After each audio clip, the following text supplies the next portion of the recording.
I'm trying to get out of this like crackheaded mindset. This is we were just geeking earlier. No, keep the crackheaded mindset. I'm pretty sure everyone will appreciate it.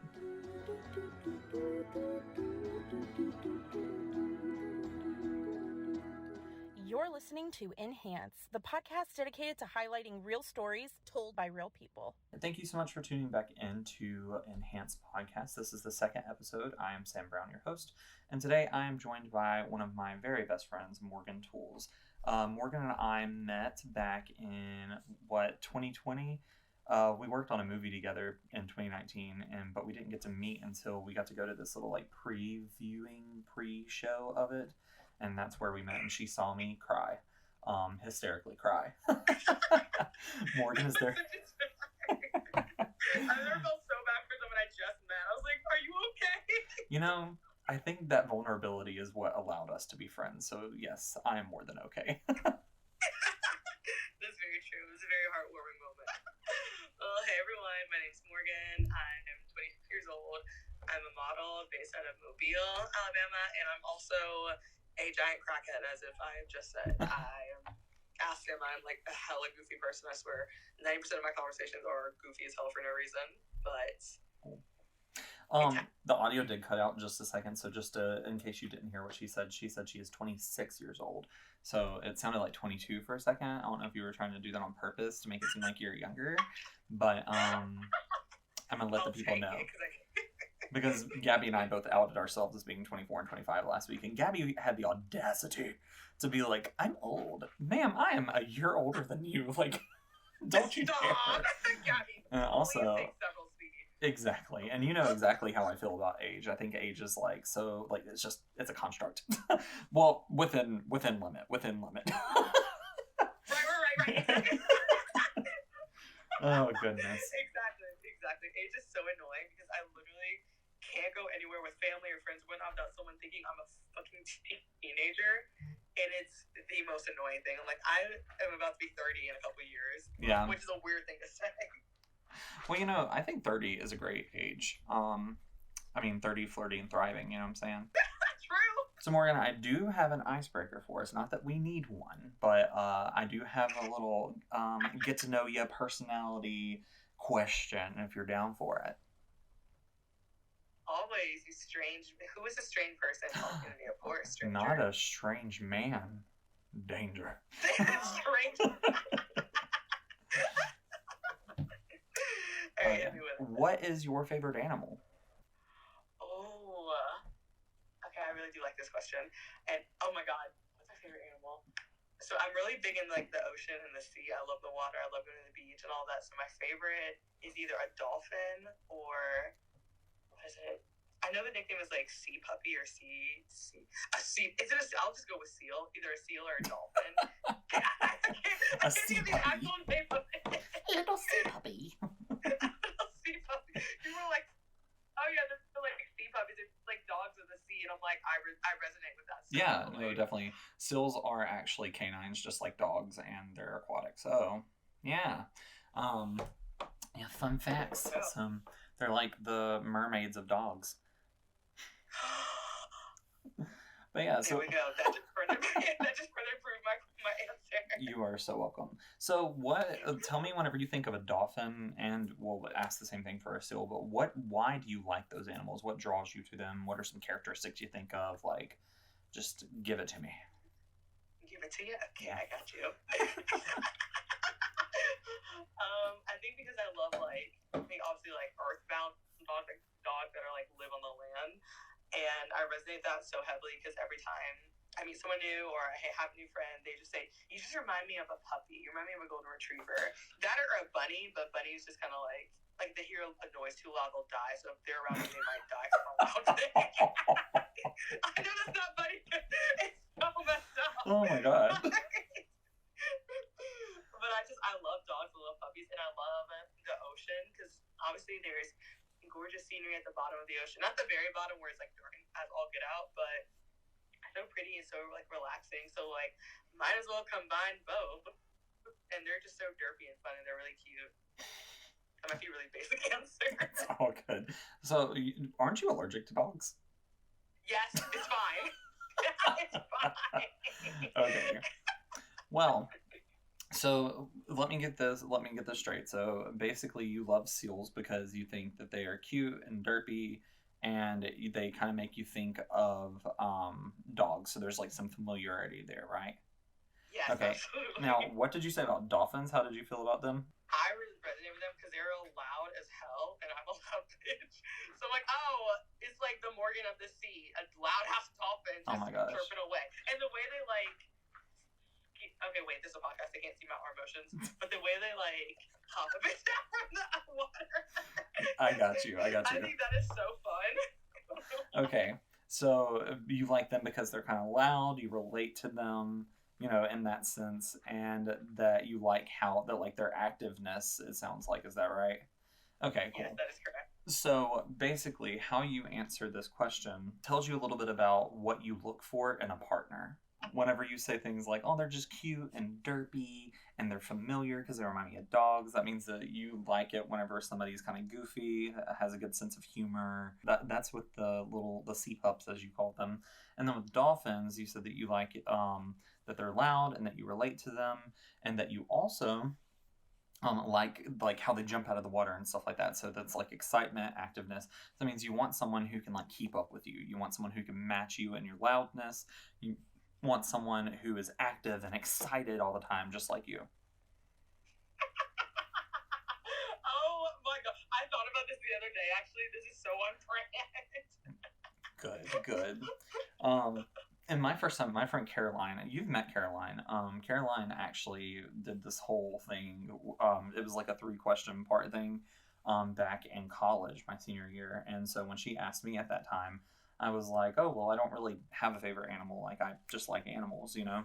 And she said that, and then she was like, why? And I was like, well, I feel like all animals are unique and like they bring something to the table, you know?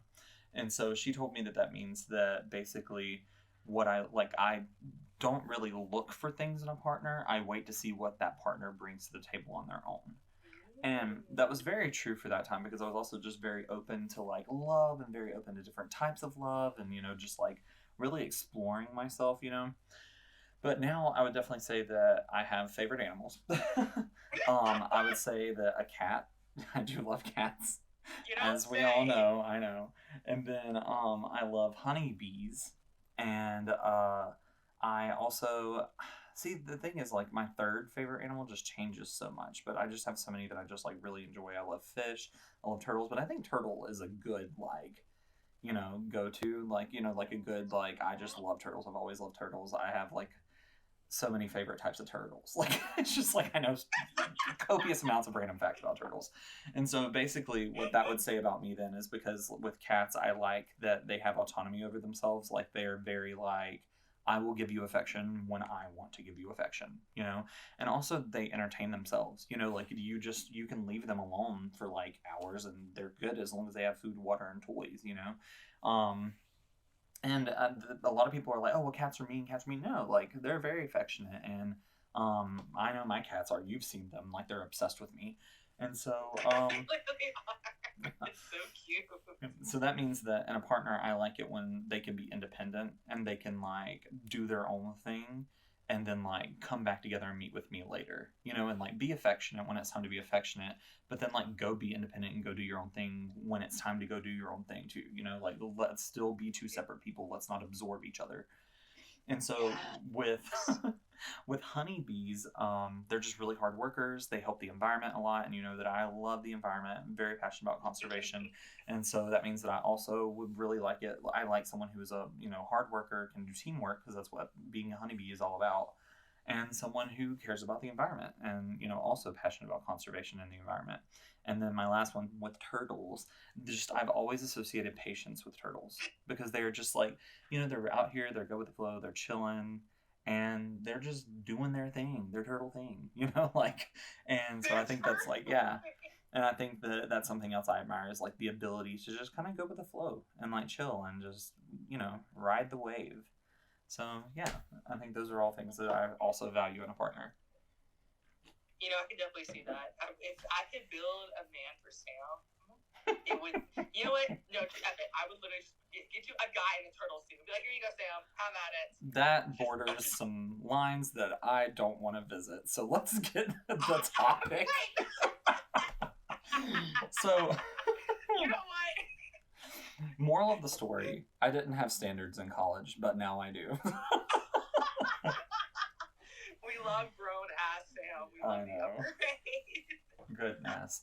Well, I guess that's a good time to transition into the topic for the day, which is, I guess to put it plain and simple, I'm not blank enough for my community, you know? And so when I say blank, I mean, that's a, fill in a spot area. So Morgan is a Black woman, because you can't see her, so I'm gonna let you know. And then, like, I am a gay man. And so, like, I'm a white gay man. Don't let me fool you, but I am a white man. I am a gay man. And so, but basically, we, Morgan and I have talked about this a lot throughout our friendship, in that we have always felt a little disconnected to the rest of our community, and I'm not going to be one of those people that's like, oh my gosh, like, femme boys, like, that's not me, they're loud. Like, I'm not one of those people. I'm like, no, be your authentic self. Like, if you want to be feminine, be fucking feminine. You know what I'm saying? Like, I'm feminine. Like, if you want to wear fucking nail polish, wear your fucking nail polish, And that's what even masculine dudes I've seen wear nail polish. And honestly, I think there's nothing sexier. Like, And so... It's so hot. I know. So be your authentic self. That's definitely not what I'm saying. But for me, it's just like, there are certain parts of... certain things that come with being gay that I've just never been attracted to. And it's really hard to find people who also aren't attracted to those things, especially in the South, where, like, we're still fighting that fight for a good bit, to be able to, like hold hands with someone out in public without the potential of being called a slur or something like that, So, Morgan, would you like to get us started and just kind of open up with, like, your experiences being, like, a Black woman in the South, living in a predominantly white area? I know you've talked a lot about how the school you went to was predominantly white and how that definitely had a lot of effects on you whenever you're growing up. Yes, so for those who don't know, I grew up in a small town, a few minutes outside of Mobile, and I was back and forth between the city that I went to school in and a smaller town a few minutes north, where the majority of my family lives. So it was like two separate worlds, but I was basically the same girl in both worlds. Like, people are like, I'm so big on code switching now because I can actually do it. But back when growing up, it was just, I talked quote unquote white. Like, everybody saw me, or every Black person saw me as a white girl, and I am obviously, well, I can't say obviously, these people can't see me, but I'm definitely not a white girl, I swear to God. Like, I know y'all can't see me, but I swear, I'm not white. I am a whole Black woman. Don't worry. At the very end, we'll give you Morgan's the socials, so you can go take a look at her, and you'll see she is not a white woman. But yes, so growing up, I did. I think from about kindergarten, my mom enrolled me into this. It was like right before I went to private school, but it was basically like a private kindergarten, and the majority of my classmates were white. I had like maybe 2 or 3 Black kids in my class, and the crazy thing is, a lot of the Black kids I went to school with before I got to high school, majority were my cousins. So if I ever saw somebody, I'm like, oh, hey, cuz, what's up? Hey, hey, hey. Or people would be like in class would be like, oh, because you're in a class with white kids, and they see like a group of Black kids, they're like, oh my God, you're Black, he's Black, y'all should date. And I'm like, I know we're in Alabama, but that's my cousin, so fuck off. Like, we're not doing that. You're like, please, no, let's not do that. Like, absolutely not. We're also like 10, so also no. Yeah. Jesus. Also no, but that was a big thing, because my mom really wanted, I'm my mom's only child. She had me when she was like in her 40s, so she had me a little bit later in life. So she was like, I don't know, like, the best thing to do, so I'm just gonna put her in this like predominantly white school, which I don't fault her for that. She did. My mom's great. I love my mom. You met my mom. She's living my whole world. She's great. She calls me her white son.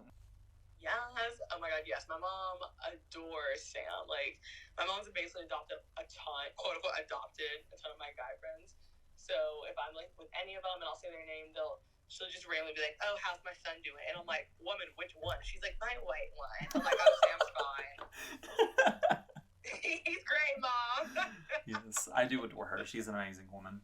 with her having me like later in life, I guess she was kind of panicked and didn't really know, because when people say it takes a village to raise a child, it really does. Like I was also raised by my aunt, who was basically my second mom. She's like the fun mom. Like I can tell her like drunk stories or stupid shit that I've done, and she'll like kiki haha with me. But if I would tell my mom, I would be 6 feet under, and it would be something completely innocent, like, oh, I took like 4 shots at a bar. Yeah, and on top of it too, like I would just like to point out that you're like an only child as well. And so I think that would probably contribute to, one, her protection, but two, like the isolation that we were talking about with like, I don't know, feeling, you know, like there not being many other Black people at your school, and the only ones that are there are ones that you're related to. It did feel pretty isolating because whenever we go back and forth, we would go back and forth between the city that I went to school in and go back up to the city that all my family was in, and it would be like night and day. Like I would go from being constantly surrounded by white people to constantly surrounded by Black, maybe some like Native American people, but mainly Black people. And for the most part, it was like I was constantly around older people, like my aunts, my uncles. I had a few cousins that were close to my age that we would get into the most wildest of. I'm so much trouble all the time. It was fun. Like people say your cousins are your first friends. It's true. Oh yeah. But I did have some cousins that, like my first cousins, that because of crap that happened in our childhood that I'm not close with at all. I would say it's kind of like traumatizing when you're quote unquote not Black enough for your own family members. Yeah. And that is an isolating feeling when people are judging you for something that you can't help. Like I can't help the fact that my mom wanted me in a private school from the time I was like 5 or 6 years old until I graduated 8th grade, like 13 or 14, and went to a public school. It was weird, but it's also one of those feelings to where I was getting like shitted on basically because of my own upbringing, and I had no control over that. Like my mom said, oh, this school is like one of the best like in the area, I'll put her in this, compared to my cousins that live, you know, like in California or Virginia or Texas or wherever. They went to like predominantly Black schools. They had the quote unquote Black scent. They talked ghetto. They could code switch, but it wasn't really like a big difference. They had all the things and elements that embodied what a Black person is supposed to be, quote unquote, and I didn't. And as a kid, you can't help that. You can't help what school you get put into. You can't help the environment that you're in. My mom wanted the best education for me, and I applaud her for that. Like I did have a really great education, and it led me to the 2 degrees that I have now. But it was hard. Like it was hard going from. It's a really shitty feeling. I'm not gonna lie. And thanks to therapy and talking a lot of stuff out, I'm over it. And I'm glad that I am over it, but it severely did damage a lot of relationships that I could have had with my family. Where do you think that stems from? Like, why do you think that your family, like, and see, the thing is, like, I don't want to say that them not thinking that you were too white was because you went to private schools and got 2 degrees and stuff like that, because as we know, like, Black people are just as educated as white people, so like that's definitely not the statement, you know what I'm saying? But I did want to like, just why do you think that those are things that go together for them? To put it like how I'm seeing it is like, you're not only having to face like your typical racism from like most white people in the South, and even if it's like microaggressive racism, because as we know, like a lot of people will try to be like, well, I don't mind Black people, I'm not racist, but it's like, you like, but are you actively not being racist? You know what I'm saying? Like, and so, but with that, like, so you had to face that, but then you also face like some judgment from your family too, for being part of a quote unquote like white world, or a whitewashed world, right, if you will. What do you think the stem of that is? I've had so many conversations with my mom, and she would constantly say, they're just jealous. And I would hear that so often about anything that I did. Like if I did good in basketball and people janked on me, oh, they're just jealous. Or if I was getting made fun of because of the way I talk, Morgan, they're just jealous. I don't want people being jealous of me. Like, that's not a good feeling. My mom would constantly say, oh, they're just jealous because they didn't have the same experiences as you. And so sometimes I'd be, well, I didn't have the same experience as them. Like, they had Black friends growing up. Mm-hmm. Most of the time I didn't. I had maybe 1 or 2, but they would come and go because I didn't fit in with them. Mm. So it would always sit around like, it's a jealousy thing. And I don't care who you are, who anybody is. To have someone say, I'm jealous of you and mean that is like a really sickening feeling to me. Like, that does not make me feel good at all. I also think it's because I think in my own opinion, I feel like they thought that I thought I was better than them. Because they would always say, oh, why isn't Morgan hanging with us? Oh, she thinks she's that bitch. She thinks she's hot shit. No, I didn't. That was a time in my life I was hating myself because I was getting shitted on by my own family. Like, nothing I did was ever good enough. It was ridiculous, and it was a constant cycle to where eventually I was like, let me put my happy tail in therapy because we got to work some things out. Yeah, absolutely. I think that's like, I mean, I really, really relate to that, obviously in a different way, but like the whole like people being jealous of you or thinking that you think you're better than other people when you're in a time in life that's really hard. Like, because growing up, you know, I grew up in a very, very conservative town. I talked about that last week. Morgan, you and I have talked about that several times. And so, I was raised like Pentecostal Christian, super strict Christian. I was raised very conservatively. I was raised that like there were certain things that were okay, and like, and whenever you see on TV and you hear people talk about like, oh, there's those towns that say that like the Civil War wasn't about slavery. My town was one of those. I shit you not. It was not until I graduated high school and went to Spring Hill College, which was like, you know, liberal arts college and everything, that I learned that like, oh, no, it was definitely about slavery. Like 18 years old, finally being educated on like what the Confederate flag was and stuff like that. You know what I'm saying? Like literally like, oh, it was embarrassing but also amazing at the same time to finally be able to like wake up and see that. Growing up in that town and everything and being gay and being Pentecostal. And I'm not saying that all Christians are like this because Morgan, you also identify as a Christian, but you're also super liberal and super like loving and just care about people. But for me, like I grew up in such a strict denomination. They really took certain parts of the Bible and held you to it and then would negate other parts of the Bible, you know? And so being gay, like, it was always like, oh, it's a choice. And actually, whenever I very first realized that, like, I liked boys, I told my mom whenever I was, like, in the 6th grade, and she told me it was the devil and to pray it away. And, like, me and my mom, my mom and I have a great relationship. No shade on her. We have come a very, very long way. She's one of my favorite people. I'd do anything in the world for her.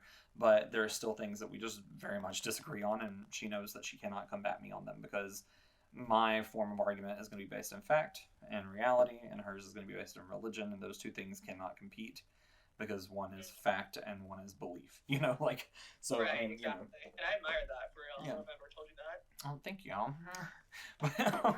You're welcome. But yeah, growing up like that and everything, I remember whenever I was in like the 6th grade, and I told my mom that, and she told me it was the devil to pray it away, and I tried, you know. I like went up for prayer every Sunday at my church, and I would, you know, like I kept choosing to be straight, you know, because I was like, well, eventually I'm going to keep choosing, and eventually I'll actually like women, you know. And so it wasn't until like, my freshman year in high school that there was a guy that I was friends with, and he transferred from another school, but we knew each other because we used to hang out at like a skating rink that's in my hometown, and so that's where we met, and we had a lot of mutual friends. So when he transferred there, I was like one of his first friends there, and he became very popular very quickly. And like popularity, like I know you see that in like TV shows and movies, and like it's the football players and the cheerleaders, and it's like, you know, but really I went to a very small high school, and I don't know if it's like this at bigger high schools, but where I grew up, the popularity was very different. It was not confined to like what social group you were in. And so I was definitely one of the popular kids, but I was known as like my senior year, I was voted like, what is it, in the who's thing in your yearbook, where I was voted like friendliest and best personality or something like that. Yeah. And so, and I was like senior class president, like, so I mean, I definitely like was popular, but he like very quickly rose to like, oh, football players, cheerleaders, things like that. And so the more that he went there, I don't know, well, I do know now because we talked about it once into adulthood because I went and revisited it because I wanted some closure in that. But he, I mean, it was obvious that I was gay. You know what I'm saying? You talk to me and you can like hear like the gay accent in my voice. And I'm definitely a little more feminine. In high school, I like hid it, you know, I tried to hide it. And it wasn't as obvious most of the time, but it was still pretty obvious, you know? And so he made it his mission to like out me and to like ruin me. Yeah. And I don't know at what point we went from being friends to him doing this, But he literally would like tell me that he liked me and tell me that like he wanted us to quote unquote go gay together. That's literally how he would word it and stuff like that. And he was really cute, so don't get me wrong. And he was one of my friends, and so at first I was like, oh my gosh, you're so funny, ha ha ha. Well, eventually I started being like, okay, well, if you're actually interested in me, like, I'm interested in you too, you know? And it was the first time that I ever, like, allowed myself to accept that I liked a guy, you know? And this went on for, like, that whole school year where when we were alone, he would be very, like, touchy on me and, like, tell me that he liked me so much and tell me how, like, cute he thought I was. But then whenever I was away from him, he was, like, laughing about it to his friends and, like, telling them, like, oh my God, like, Sam believes this, blah, blah, blah, blah. And he even made like this big scene one day in our cafeteria at lunch, and embarrassed me. I mean, it just was mortifying. And so after that, I was like, okay, you know, like this really sucks. And later we talked about it, and this is why I felt very much like I related to what you were saying, was that I asked him, why did you do that to me? Like, because we became friends again, like later on, and he started doing something very similar again. So I was like, no, I'm cutting it off here. And so then he reached back out in adulthood, and we had just been kind of chatting some, and his father had just passed away, and my dad had just passed like a few years before. So we reconnected on that and everything. And I asked him, you know, I was like, why did you do that to me? And he said, honestly, it's because you seemed so sure of yourself and like you just knew what you wanted out of life. And it was just annoying to me because I didn't. And I was like, yeah, I know. And I literally was like, I was literally in high school. Like, I was a freshman in high school. I was going to a Pentecostal church every Sunday and telling people that they were going to hell for dating outside their race and for being gay. And like, you know what I'm saying? Like, I literally did not know who I was. You know, it wasn't until I got to college and actually became like educated and like, and you know, we've talked about it. There are some things that whenever I was younger that I'm embarrassed about. I mean, eventually we're probably going to talk about it on the podcast. And so I'm very grateful for who I am now, but I definitely was not me then, you know? That was something that was very shocking to me. And we actually did eventually like lose contact again because he's just one of those people that never truly changes. And so I was just like, nope. And I just removed him on all social media, and it was like for the best. But for like that whole time, I thought he actually liked me, and he was just making fun of me behind my back, you know? It's definitely like whenever you're doing quote unquote better than someone else, there are people out there that really want to tear you down. You know, I mean, I did end up actually my senior year, I got outed like officially by one of my best friends in high school. And I feel like it was something similar. And she even admitted like a little bit after, she wrote me an email, a really long email afterward that was like basically like, I shouldn't have done that, but I did it because of blah blah blah blah blah, and you just made me so mad and blah blah blah, and like you seem like you know what you're doing, or like it was weird. It's that same like, you know what you want and you're sure of yourself, and I don't like that, you know. And I think that when you're a minority, it's even more like people get offended and almost like they get uneasy when they see someone who's a minority existing in the same space as them, feeling just as confident as them, feeling just as sure of themselves as them. And it's not even just being minority, it's being different, you know? There have been several times where I've experienced feeling like a stranger in a gay bar. And I love gay bars. I love going to drag shows. Like, I mean, you and I have went several times. But I felt out of place, and I felt like I didn't belong because I wasn't doing the same things as the other guy. It was very much like, you have to fit into the stigma, and especially in the South. I don't know if like the black community is like this, but the gay community is definitely like this, especially gay men. They are very cliquey. And in like Mobile specifically, something I noticed, like in Mobile specifically, I very much noticed. But in North Alabama, it's a little bit better. But even then, I got up here in North Carolina, it's better, much better. But it's still kind of that way. And down in, at least in Mobile, only jocks date jocks. Bears date twinks. And yeah, I know. You have your other subcategories that you would typically see like in a high school, like your druggies, your punk rockers, like, you know what I'm saying? And it's like those people just kind of stick to their group. But like, Morgan, you know me, and I don't fit into any of them. You know, like I'm very fluid person. I like to hang out with all kinds of different types of people, you know? I never really fit into those categories, and I've always like been a little chunky. So like, and the guys that I'm interested in, like in Alabama, they're not interested in me. And in other places they are, like northern states where there's like more, you know, a lot more gay people.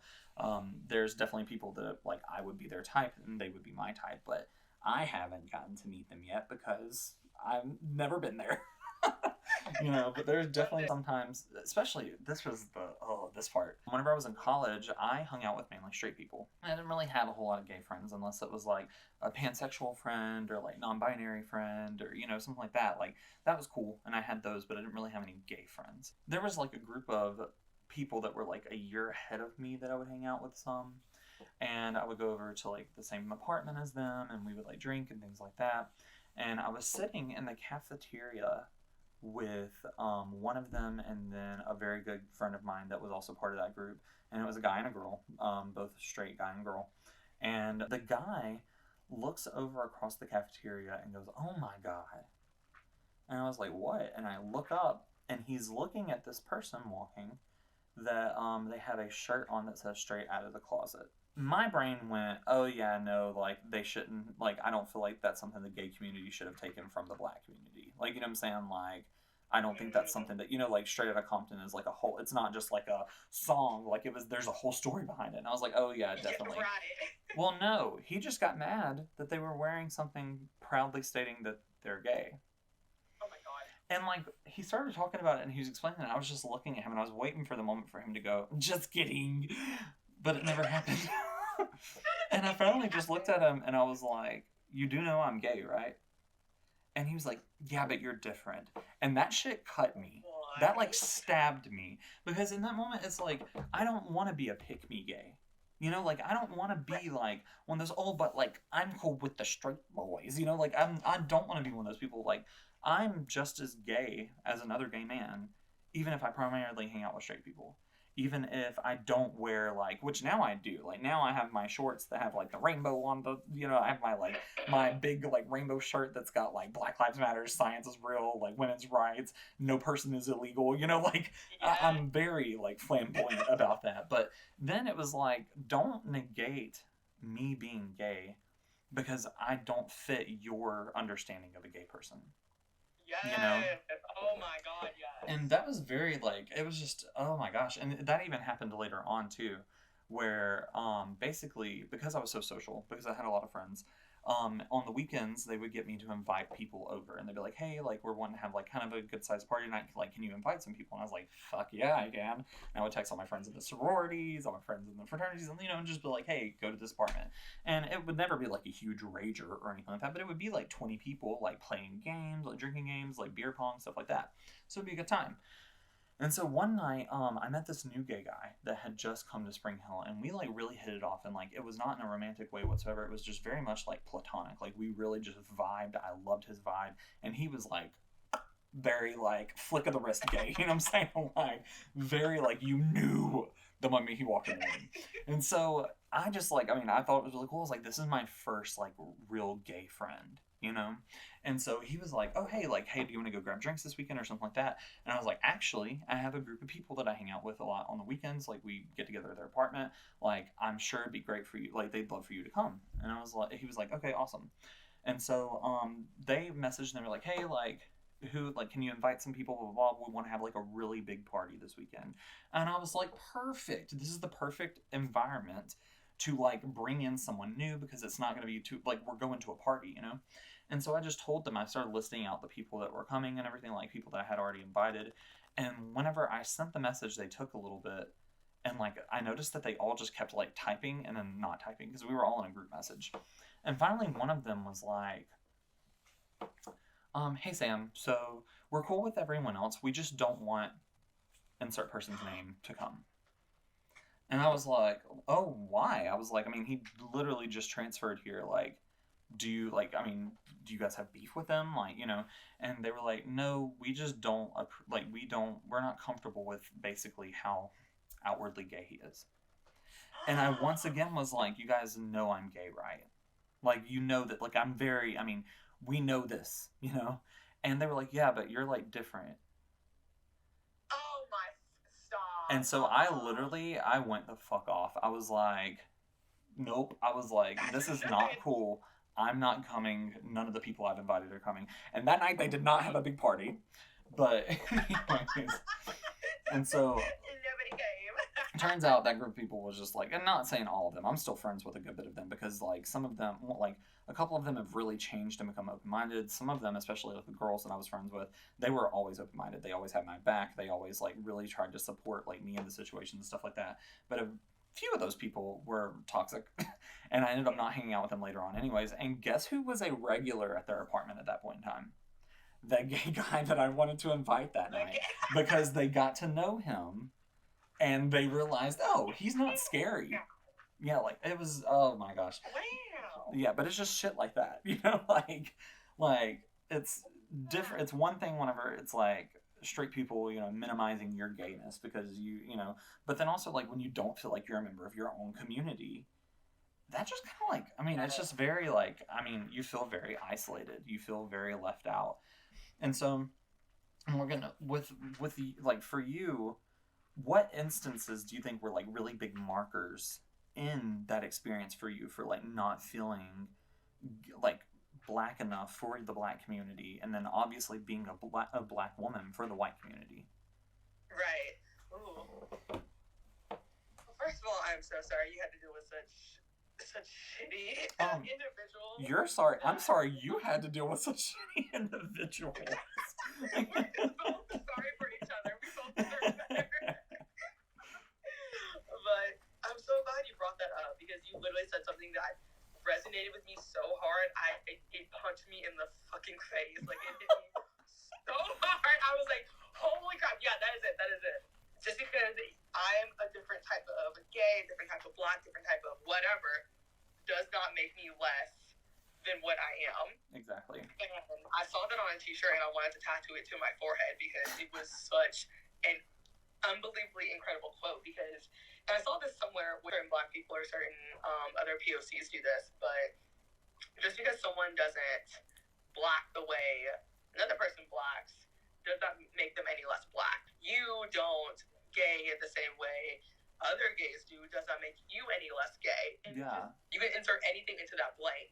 Any title, any minority, any category. Yes. Yes, exactly. And I'm not black enough for the black community. And to the white community, I'm just black. That doesn't make me any less black. I think you could see me in a crowd of people be like, oh, that's just a black girl, and keep it moving. It baffles me because the only people that says, like, oh, you talk white, you're not black enough, it's just random black people. I don't understand. But I think one instance, and this is like probably my most recent instance, we had this kind of like, we would go every year since I was about maybe 2, my family, I have a pretty big family spread out across like the entire country. And we would always go on these family reunions every summer to a different state, different city. That's why I like traveling so much. Last summer, we had a lot of people come back down to Mobile and visit some family up in like the country house place that my family lives. I remember I was helping my aunt. She was cooking a lot. People were helping her cook. So I remember trying to help her clean. She wanted me to take something either out to the patio or back inside. And there's a cousin of mine who doesn't claim me. I don't claim him. I'm not going to use the real name. I'll just say his name was like, what's a name that I don't like? Bill. Bill. Sorry to the Bills out there. Just kidding. We love you, Bills. The good old cousin Bill. Jesus. He saw me come outside. I was like helping put stuff on the table or doing something for my aunt.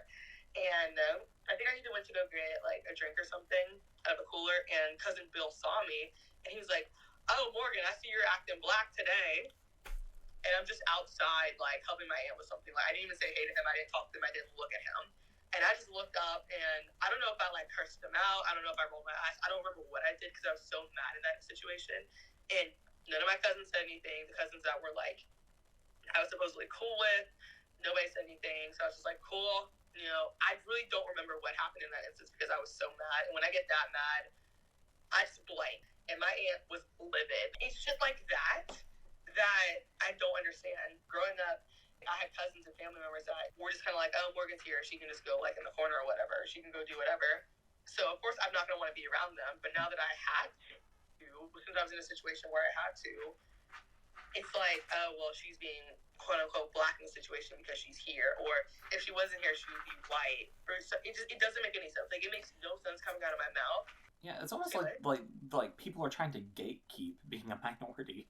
Exactly, You know, exactly. Like, if you literally sit us both down, if you sit me and cousin Builder, or me or another black woman down that's quote unquote more black or is seen by other people as actually black compared to me, if you listen to our stories, you would hear that we have very similar stories because we're both black women growing up in America. We have very similar stories because we're both black. The thing is that I think where a lot of this like stems from, like whether it's with being gay, being black, being any other type of like minority, any type of person of color, like anything, is that I wonder what like relationships would look like if we stopped labeling the type of people we were friends with. So like Morgan, I'm pretty sure you don't do this to me, but I whenever I talk about you or whenever I'm going around, I don't go my black friend Morgan. My Right. black friend Morgan. My black friend, you know what I'm saying? Because one, I have quite a few black friends. So like that would be like a lot of people to be like my black friend blank. You know, like, but also like I don't walk around my straight friend blank. My straight friend, you know, like I like why what is the obsession with like labeling people and making that be your like precognition to them? Why is it Morgan, our quote unquote white cousin? You know what I'm saying? Like why does that like why are you automatically thinking about someone else's categorization? I've noticed very recently, I've noticed it a lot because I'm in a new place, and whenever I talk about people that other people don't know, I have to preface certain things. Like there was something the other day that I was talking to one of my friends here about you, and I was like, oh my gosh, yeah, and then Morgan said this and blah blah blah blah, and they looked at me kind of weird, and I was like, oh, Morgan's black. And they were like, oh, okay. And I was like, yeah, like, you know, like I forgot that like I never explained that because that's not how I see my friends. You know what I'm saying? That's not how I see people. I don't go, oh, Morgan, my black friend. Like it's not. If anything, I go, Morgan, my model friend. You know, like Honestly, I feel you. That's how I am with you. I remember telling some of my friends, when I was on a trip, I'm like, oh yeah, my friend Sam, he works in film, or oh my, I have literally described you as a teddy bear so many times. We're like, what does he look like? I am quite a teddy bear. I just want everyone to know, Sam gives great hugs. That's why I call him a teddy bear. You know, that is one of the best compliments people give me, and they give it to me a lot, and I will never get tired of hearing it. Back to the topic. Back to the topic. Like, okay. I think about that a lot because it really shouldn't, unless context is important, in a story like how you were talking to your coworkers about me, the quote-unquote label that someone has, that should not matter because you don't know anything about this person. You're taking this as a preconceived notion, and you're already judging them, and you don't know them. And I feel you when you say, oh, my black friend Morgan, because if I say, oh, my gay friend blank, majority of my friends are gay or part of the LGBT community, so that's a lot of people to shift through. I don't know, I wondered that for so long because there's so many people that don't like labels, which it makes sense. And I'm starting to like resonate with that because there was so long where people were like, oh, what percent black are you? I'm like, bitch, I don't know. Like, I know I'm black and Native American, but the percentage doesn't matter. Like, I identify as a black woman. Okay. Well, also, like, I mean, you like the thing is that, and I don't like to like break down people by like what they look like. Like that's one of my biggest pet peeves is when people are like, "Oh, well, what are you?" or like, "What's your ethnicity?" Like, why does that matter? Why does it matter? Right. You know. But you have like typical black woman features. You know what I'm saying? Like so like why people are like, well, what percent are you like? I look black. You know, not me. You do. Right. You're like I look like. Why does that matter? Like, why are you asking me what? Just because my skin's a little bit lighter? You know, like why does that matter? Like. I can imagine. I know this is very different, like, but still, I cannot imagine being like, "Oh, well, what type of gay are you?" Like, what does that mean? Like, you know, like, what does that like? What kind of gay are you? Like, what's your position? You know. That is such a weird way of like. I have never thought about that. Like, what type of gay are you? But no, I 100% agree. It's one thing if it's like a cultural thing. If you can tell somebody's from a different country, like, oh, like, what's your ethnicity? Because that's one thing I'm big on. I love different cultures. But if it's just like you're being an asshole and you're like judging the shit out of somebody and you're like, oh, well, do you fit the criteria? Like, are you black enough to do this? You can tell by my full lips, my big ass eyes, and this chunky nose that I'm a black woman. You know, and that's something too. It's like, I feel like asking someone like, what's your ethnicity? I feel like it's so lazy. Because here's the thing. If it matters, and it's something that you need to know for them, for whatever reason, I don't know why you would need to know, but if you need to know, you'll eventually learn it if you're going to be in that person's life. Right. And I think because the thing is, like, as you begin to expose yourself to other types of people that don't just look and sound and act just like you become more educated about what other people do, how they sound, what they act like. You know what I'm saying? You can pick up context clues and learn that way. Like, I now, as an adult, am much more educated on different types of Asian people than what I was when I was very Right. young. You know, there's a lot of things that whenever I see it, like, posted on social media or I meet someone, I can immediately, like, oh, okay, that's a very Japanese thing. You know, and like, and not saying that they are Japanese, but that is just something that I recognize, you know, or same thing with Korean. Like, if I can see some certain foods and be like, oh, that's definitely a Korean dish, you know, and it's just, you can, you know, like, it's just, that really crosses over to anything. I mean, like, that's when people forget that Africa is not a country, you know, like it's an entire freaking continent. And people will be like, oh my gosh, like, African? Like, what? Why does it matter? You're one, that's so broad. But two, like, why does it matter? You know, like... Do some research. There's a shit ton of countries in this big-ass continent. Like, figure it out. Like, ask a more specific question. The hell? But I feel that, like, heavily with especially different cultures, because for people that don't know, I studied abroad in South Korea 3 years ago. And I was exposed to a lot of different Asian cultures around that time. A lot of my friends are from different, like, countries, and I adore it. That's such an important thing. If you're exposed to different people that don't look like you, don't talk like you, you'll be amazed of how broad in your horizon could be, or how broad it can make your mind, because you'll see different things, like things that are okay, or if somebody's having like microaggression, you'll be like, oh, hey, that's not okay. I remember I was in Korea, and I was in the elevator, and I had a dance class with a girl from France, and she has a very, like, obviously a French accent. Obviously, she speaks fluent English and French and, like, God knows what else.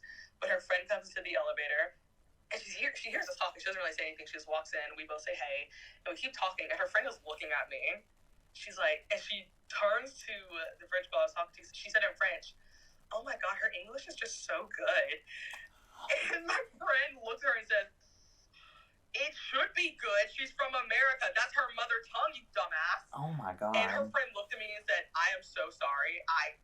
And it wasn't like a dig, like, oh, I thought you were stupid. She literally thought that I was either from Africa or she thought I was from the UK. So she thought she assumed that I would have a British accent because there were like 3 other black girls that had British accents. I was like, it's no biggie, but I really hope you didn't think that just because I'm black, I just hope you didn't think that because of how I look that I wasn't educated, that I don't know how to speak proper English. She said, no, it's not like that. I'm so sorry. I did not mean for that to sound like that. I'm like, okay. Because I went into this country open-minded as hell, and I was like, look at all these new people I get to talk to, look at all these friends I get to make. Yeah, that's definitely, I mean, just why does it matter? Like, why would it matter if your English is good or not? And that's something too, like, growing up, now that we're getting into, like, different cultures and different languages and stuff like that, growing up too, I remember I heard so many fucking people, like, well, if you can't speak English, get out of the country. You know, like... You gotta speak American in these parts. Growing up, of course, you just, like, repeat what you hear. Then you have a group of people that's like, oh, well, no, we should be learning Spanish, you know? Or we should be learning this language, or we should be learning French. And I'm a firm, like, yes, you should learn other languages.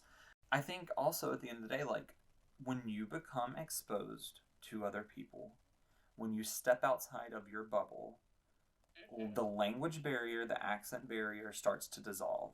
Because, like, there have been so many times where I've been talking to and I hate to, like, stereotype this, but I'm just gonna say it because I know you guys will get what I'm saying. I've been talking on a customer service line with someone that is more than likely from, like, the Philippines. The only reason I know that is because I used to work in a job where we had, like, people that were customer service people, and they were all sourced from the Philippines with the exception of a few that were from South America. And so there have been so many times where I'm talking on the phone with someone like that, and I understand them perfectly fine. I hear, you know what I'm saying? And it didn't take me long to get to the point where, like, you know, because especially most of those people speak fine English. They just have a little accent. But so many people will be like, oh my God, can you give me somebody who speaks English? And it's like, bro, if you took 5 seconds to actually pay attention, you'd realize that they're fully understandable. You just don't like people that are different than you. Exactly. This is always my go-to line where people are like, they should come here. They should already be fluent in English when they come here. If you think about it, anybody that has immigrated to the U.S. and is now fluent in English, and you're bad mouthing them because they have an accent and you quote unquote can't understand them, they know all of the words that you know in English in another language. Their brains are astronomically more advanced than yours is. And let's also not forget too that English is not America's official language, right. And that English was not the first language spoken here. We can even get into the stripping of indigenous cultures, but I think we should save that for another episode. Like, the last thing I would just like to talk about is that you brought up earlier code switching. I had an experience, I actually told you, I Snapchatted you about it and was like, girl, basically, I did not know that I still had a straight accent inside of me. I did not know that that still could exist. And just because I've become so comfortable with who I am and like allowing myself to speak freely, use whatever voice I want, use whatever inflections I want, you know. I was leaving work one day and I get a phone call from someone that is from my high school. We're friends on Facebook and he calls me through Facebook. And I'm like, what in the world? Like, why is this man's calling me, you know? And so I answer, and whenever I answer, I immediately just switched straight voice.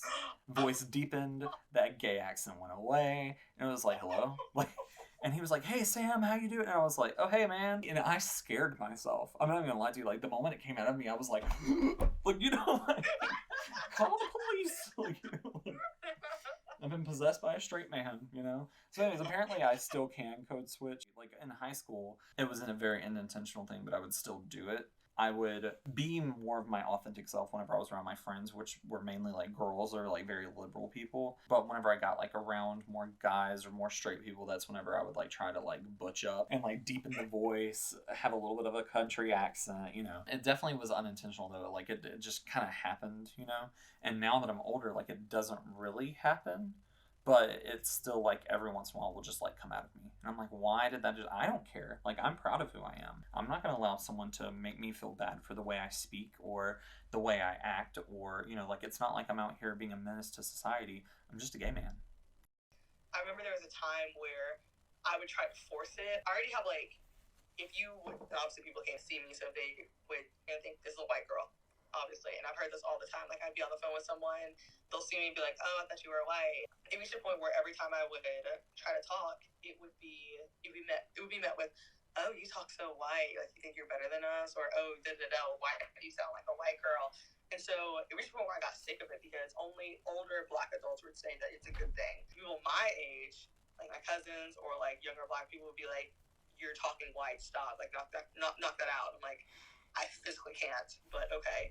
I think whenever I became like a teenager, I would try to force a bit of like a Black accent. It does not sound right coming out of my mouth. It just did not. This is not me, and I think that's when I realized that I'm making this harder for myself, and that's when I realized I would make it worse. So around my white friends, around white people, I would just talk like I am now. I would talk normal. Around my Black friends now, they agree with me. They say, you don't talk white, you talk proper. Thank God I found Black friends like this. Thank God. And that's exactly what I was going to say is like, which I wasn't going to say you talk proper because I feel like everyone just speaks so differently, you know? And that's something that like with me, a person I used to be friends with, they one time brought up like, we exert the qualities that we like, or we like look for the qualities in a partner that we are insecure about, but then we also exert the qualities that our parents were insecure about. So basically, if your parents felt like if they pushed you to be a certain type of person, then you exert those qualities into adulthood. And so like one thing for me was that my parents always pushed me like, and it's really shitty that like honestly thinking about it now, but they pushed me to be like the quote unquote smart kid. Like I was the kid that they knew was going to go to college, and I was the kid that they knew was going to be a good kid and all this other stuff. And so basically like because of that, even though I struggled really, really hard through college because I had undiagnosed ADHD and like severe ADHD, you've seen me with and without my Adderall. Honestly, there's even a big difference like between me today and like me recording the first episode today. I've had my Adderall because it's the day we're recording after I've been at work, and last episode I didn't. There's a huge stark difference. But no matter what, I speak very intelligently. I use big words, and it's not something I try to do. It's just natural, you know? And it's because like my parents, that was something that was really important to them, was that I was the smart child. And so that was an insecurity of theirs because neither of them had a college degree. Not saying that they had like I said in the first episode, college does not mean success, you know? And so, but that was something that they were insecure about, and like, so they pushed that on me, and now I speak that way. And so with that, just because you sound quote unquote a certain way doesn't mean, one, that reflects on you, but two, also, let's just like put aside why does it matter how someone sounds? Why does it matter? Why does it matter how someone talks? Who dictates what sounds black and what doesn't? There's definitely things that are part of black culture, like black accent, ebonics. A white person trying to steal that would not be okay. But why does it matter if someone sounds a certain way? Who gave your cousins permission to say, oh, Morgan sounds less black than me? And that goes right back to the beginning point of literally just because I look like I'm confident or I present myself a certain way doesn't mean that's what I'm feeling on the inside. And you should never want to tear someone else down for their confidence, especially just because of the fact that you're mad that they're different than you. Right. Oh my God. That statement right there. I get just that statement just knocked me out because people like, oh, you're so confident. I don't know how you model. I can never do that. Bro, I don't know how I do this. It's all about fake it till you make it. Like, I was not a confident girl getting into modeling. I still have my insecurities. I still feel like I still mentally compare myself to other people, other models. I literally got mad because I wasn't as tall as another model. But I'm still a model. Like, it's so dumb. Like, it's so dumb in my head. But, and that also relates to, or pertains to me, which I guess is another answer to your question about why my cousins felt the need to be a certain way towards me. And that also because we were all compared to each other growing up, but I was like getting the brunt end of it where I was constantly compared to my older cousins. Like, why aren't you more ghetto? Why aren't you smarter? Why aren't you more outgoing? Blah, blah, blah. So I had to force myself into a bubble to where I am more intelligent than what I used to be. It's hard. Faking confidence. Like, literally, if any of y'all struggle being confident, just act like you're that bitch. Just act like you're that guy. Like, literally just fake it till you make it. If you saw the different runway shows or photo shoots I've done, if you would have shown that to me when I was like 15 or 16, I would be like, that's not me. Oh my gosh, yeah. If you would have told like 15-year-old Morgan that she would walk in New York Fashion Week for a company, she would have shat a brick. She would have been like, what? 100%. Like, same thing with me. If you would have, even like 2 years ago, if you would have told me that I was working in like film and TV full time and I was getting to travel, like, I would have not believed it. I would have been like, what? And like, it's been difficult. It's been hard. But like, literally one of my friends told me like, you seem like you're having like the best time ever. And I was in a really dark place whenever I first got to Charlotte. And so like, she was like, it seems like you're just like living your best life. And I was like, I haven't really posted on social media. I haven't really like, how do you like, you know, and it's just the way I was carrying myself. Always be honest with your struggles, but also remember how you carry yourself, because the things you do on the outside do impact you on the inside. And I know it looks like we've like bounced all over the place, but every point that we've covered has been important to us as our experience, as for me, a gay man, and for Morgan, a black woman. And these experiences do tie to that identity. Now I feel a lot more like, okay, no, I definitely belong to the gay community, but in the past it didn't. And that was all, these were all the effects of it, the befores, the afters, and everything. Just remember that you do not have to prove to anyone your right to have a status and to have a label. If that is who you are, that is who you are. And don't allow anyone to take that from you. Exactly. You are your own person. And if anybody feels need to be like, oh, you're not blank enough for this, you don't need that person. That person is not meant to be in your life. It doesn't matter who they are, whether they're friend or family. Cut that shit out of your life, because that's just toxic behavior that you don't need. Absolutely. Be your person, make yourself happy. Like, literally do what makes you happy. Ignore all the negativity, because they're ultimately just trying to tear you down for no reason. I think that this would be honestly so good to do like a part 2 episode 2, so maybe in the future we'll bounce back into this conversation, because I feel like we could talk about it for hours. To spare the listeners' ears, we will go ahead and cut it off here. So thank you guys so much for tuning back in to Enhance. If you want to find us on social media, you can find me at Sammed if you do. That's SAMMED if you do. No spaces, no funky characters. And I'm that on TikTok, Twitter, Instagram. You can find the podcast at Enhance on Apple Podcast, on Spotify, on Anchor, and then you can find it at Enhance Podcast on YouTube. And there are new episodes every Saturday, with a bonus episode the third Wednesday of every month. Morgan, do you want to tell them your social media? Yes, absolutely. Y'all can find me on Instagram at hey_momo36. That's HEY_MOMO36. And on TikTok at momoves18. MOMOVES18. And yeah, that's all. Please go to Morgan's social media, especially her Instagram. She is literally such a phenomenal model. Please go hype her up. Her modeling, I'm telling you, fierce. She's always a bad bitch, but she like really lets that show during her modeling. Well, thank you guys so much, and thank you for being a part of this experience, and I hope to hear from you guys next week. Please, please, please blow up our DMs. Enhance your peace, your joy, and your existence.